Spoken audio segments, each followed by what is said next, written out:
Hola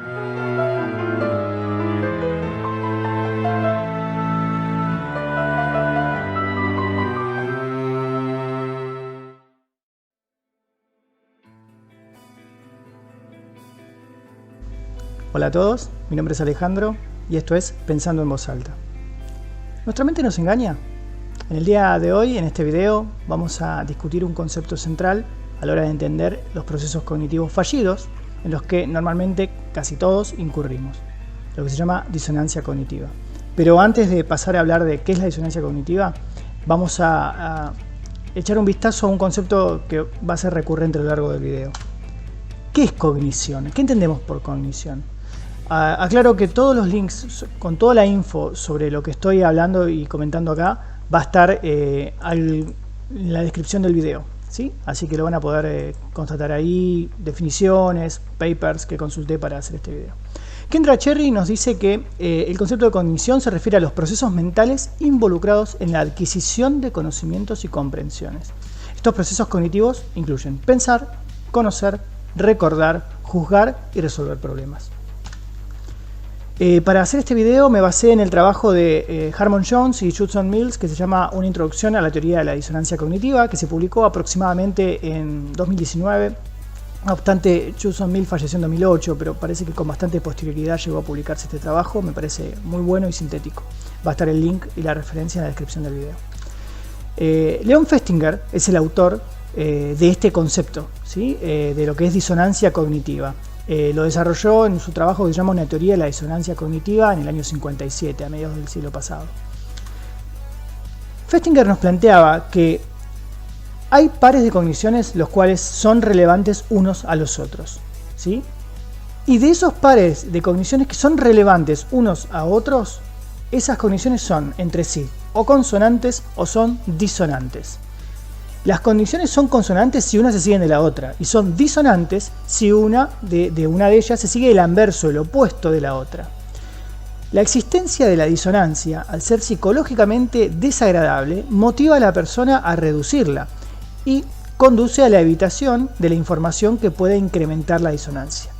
¿Cómo resolvemos la disonancia? Es el quid de la cuestión y el problema que vamos a analizar. ¿Se puede medir la disonancia cognitiva? ¿Cuál es la magnitud? Bueno, a igual número e importancia de cogniciones consonantes, en la medida en la que aumente el número o la importancia de las cogniciones disonantes, la magnitud de la disonancia cognitiva va a aumentar. En este gráfico bastante pobre que hice, y que quizá no sea muy claro, tenemos por un lado las cogniciones consonantes representadas a la izquierda en azul y por otro lado las cogniciones disonantes representadas en amarillo. Como vemos, el cuadro de la derecha amarillo es mucho más grande, es más ancho y más alto que el de la izquierda. Entonces el cuadrante vertical representa la cantidad de cogniciones disonantes y el cuadrante horizontal representa la importancia. Entonces tenemos estos dos aspectos, importancia y cantidad. Cuando las cogniciones disonantes superan en cantidad y o en importancia a las consonantes, se produce en esa exacta proporción la disonancia cognitiva. La disonancia entonces se puede reducir, pero ¿de qué maneras? Bueno, una manera es disolviendo las cogniciones disonantes, eliminándolas o ignorándolas. 2, agregando nuevas cogniciones que sean consonantes, ¿sí? Para equilibrar y equiparar. Por otro lado, reduciendo la importancia de las cogniciones disonantes, relativizando su importancia, no creyendo en ellas o su valor. O 4, incrementando la importancia de las cogniciones consonantes. Vamos a ver a lo largo de este video varios ejemplos de eso. El ejemplo del fumador es un ejemplo que da Festinger en su trabajo. Tenemos un fumador que obviamente está bastante contento con fumar y disfruta el hecho de fumar, le resulta placentero. El placer que le genera fumar y el acto de fumar en sí mismo es un conjunto de cogniciones. Y tenemos otra cognición o conjunto de cogniciones que son las relativas a la información médica que nos dice fumar te enferma, ¿sí? ¿Cómo podemos reducir esa disonancia? ¿Cómo la puede reducir el fumador? Bueno, una es dejar de fumar, básicamente. De ese modo elimina una de las cogniciones disonantes, que es el comportamiento de fumar. 2, cambia su cognición sobre los efectos del cigarrillo. Se convence a sí mismo de que no es tan así, que fumar te trae cáncer. Eso lo dicen los médicos. ¿Qué saben los médicos? Se creen que porque estudiaron saben. es el equivalente a Jim Carrey en Tonto y Retonto tapándose los oídos, ¿no? Otra manera de esa misma forma, digamos, puede llegar a ser buscar los efectos positivos del cigarrillo. Acá entra otro sesgo que más adelante lo vamos a analizar, que es el sesgo de confirmación. Busco información que conviene a un conjunto de creencias previas que yo quiero reforzar. Busco el lado bueno. Bueno, pero me desestresa, me ayuda a adelgazar. Otro modo de reducir la disonancia puede ser reducir la importancia de la cognición disonante. Está bien, a la larga me puede traer cáncer, pero en lo inmediato es más probable que me atropelle un auto a que de acá a 30 años me agarre cáncer de pulmón. Entonces yo hago una nueva perspectiva en la cual esto carece de importancia. Entonces relativizo la importancia de una cognición disonante. Otro puede ser incrementar la importancia de las cogniciones consonantes. Hago un cálculo costo-beneficio y en mi cálculo es más el placer que me genera fumar y ser una persona feliz, supongamos que te da felicidad el cigarrillo, que lo que me puede llegar a perjudicar la salud. En resumen, entonces tenemos 4 mecanismos básicos en este ejemplo para reducir la disonancia cognitiva. Cambio el comportamiento, cambio la cognición, reduzco la importancia de la cognición disonante o aumento la importancia de las cogniciones consonantes, ¿sí? Vamos a ver rápidamente algunos paradigmas experimentales que ponen en juego este concepto de disonancia cognitiva. El primero es el de la elección libre, o de cómo racionalizamos, después que tomamos las decisiones en sí. Después que tomamos una decisión, en particular cuando es una decisión difícil, nos va a pasar que va a haber aspectos positivos de lo que rechazamos, de lo que no elegimos.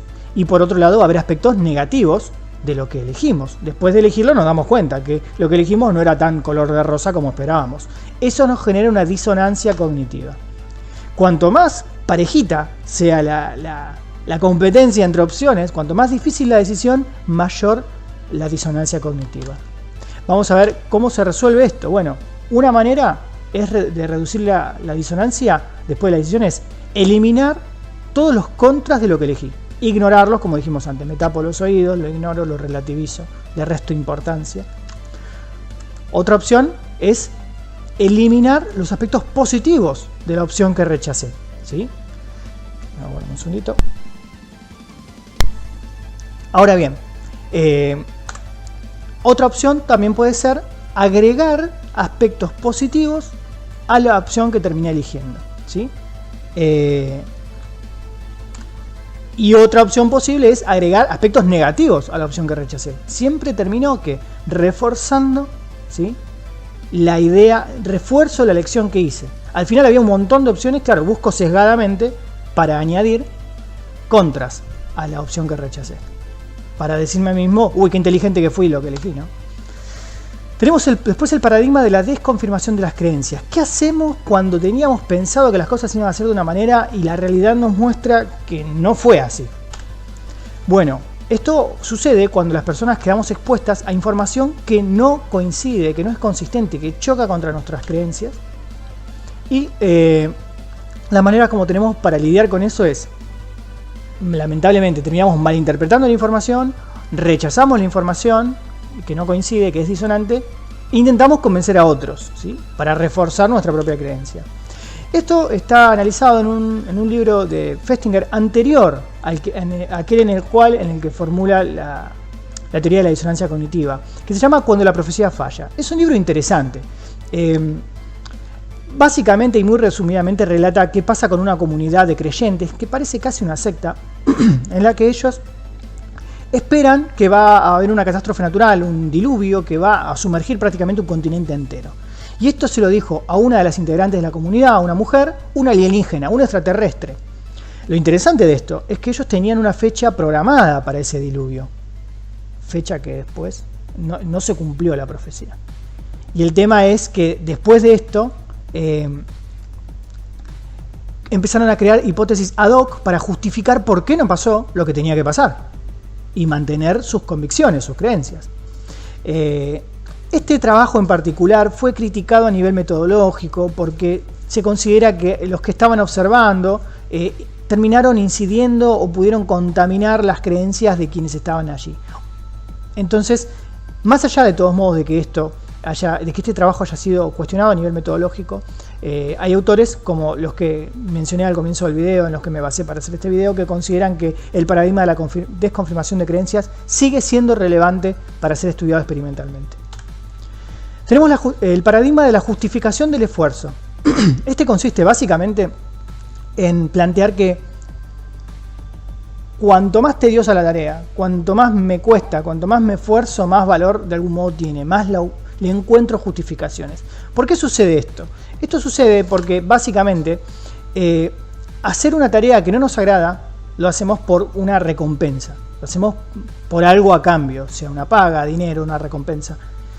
Entonces esto nos genera una disonancia. Nosotros somos conscientes de que no nos gusta la tarea. Ahora el punto es, y lo interesante de este paradigma, es que en experimentos que se han hecho en este trabajo que estamos viendo acá, Aronson y Judson Mills, que actividades que en realidad resultan más tediosas o más embarazosas o más vergonzosas, las personas se terminan entusiasmando más luego de realizarlas, racionalizando el haberlas hecho, que personas que tuvieron que hacer tareas menos tediosas, ¿sí? No digo gratificantes, pero menos tediosas, menos vergonzosas. Y las personas se vieron con menos disonancia y con menos necesidad de racionalizar lo que estaban haciendo. Eso es lo interesante, ¿no?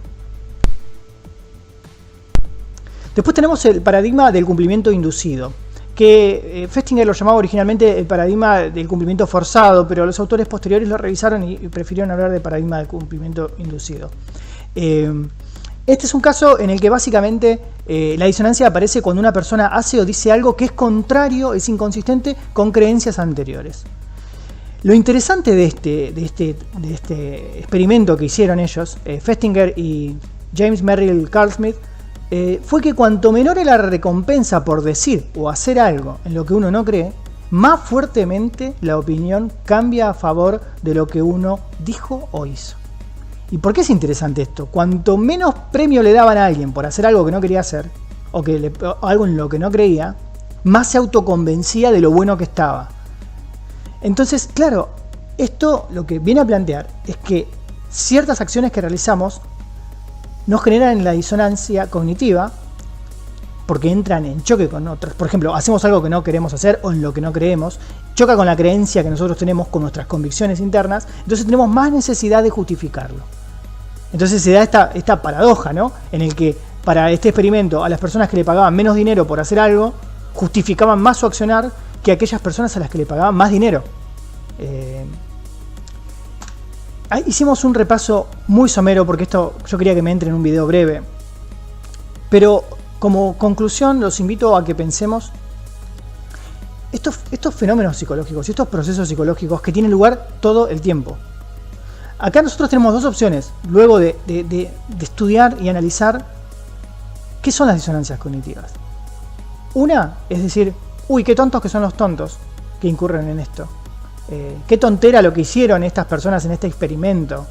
Qué loco, qué curiosidad lo que cuenta Festinger. O podemos pensar que esto nos pasa a todos, casi todo el tiempo. Cuando tomamos decisiones, cuando pensamos, cuando conformamos nuestra ideología política, todo el tiempo racionalizamos nuestros errores y nuestros malos razonamientos. Esto debería llevarnos a pensar cómo podemos hacer para ser más críticos con nuestro propio criterio de tomar decisiones y estar atentos a que ser racional no es lo mismo que racionalizar las cosas. Y las personas somos expertas en racionalizar, en justificar lo injustificable, en defender lo indefendible. Tenemos que estar siempre atentos. A lo largo de estos videos vamos a recorrer qué entiendo yo por escepticismo y por qué me parece tan importante fomentar el espíritu crítico en las personas. Y vital para esto es tener en cuenta estas infinitas formas que tenemos de razonar mal las personas y estar precavidos frente a eso. Este video fue muy rápido, intenté meter muchos conceptos en poco espacio de tiempo. Si hay algo en lo que quieran que desarrolle más, pídanmelo y lo hacemos y lo voy a hacer. Por ahora me despido y les agradezco por haber llegado hasta acá. Muchas gracias.